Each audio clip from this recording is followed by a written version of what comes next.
आजरा नगरपंचायत हद्दीतील जर्ज व धोकादायक इमारतीमुळे नागरिकांच्या जीवितास गंभीर धोका निर्माण झाला असून यावर तत्काळ कारवाई करण्यात यावी अशी मागणी आजरा रहिवासी अन्याय निवारण समितीने नगरपंचायतीकडे निवेदनाद्वारे केली आहे।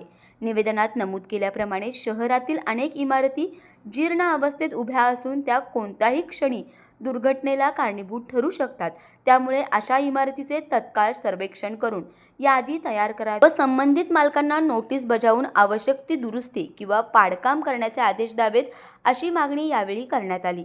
तसेच नोटिसीचे पालन न करणाऱ्या मालकाविरोधात नगरपंचायतीने स्वतः कारवाई करून खर्च वसूल करावा असेही निवेदनात म्हटले आहे। पाडकामाच्या वेळी सर्व सुरक्षा नियमांचे पालन, पोलीस बंदोबस्त आणि नागरिकांना पूर्वसूचना देण्याची आवश्यकता समितीने अधोरेखित केली आहे। याशिवाय 20 एप्रिल सारख्या संभाव्य दुर्घटना टाळण्यासाठी विशेष मोहीम राबवावी अशी मागणीही करण्यात आली आहे। या निवेदनावर समितीचे अध्यक्ष व नगरसेवक परशुराम बामणे, पांडुरंग सावतकर, विक्रम पेटेकर, ज्योतिबा आजरेकर, बंडोपंत चव्हाण, जावेदभाई पठाण, मिलिंद डिसोजा, संजय जोशी, संतोष बांदिवडेकर आणि अभिजित संकपाळ यांच्या स्वाक्षऱ्या आहेत।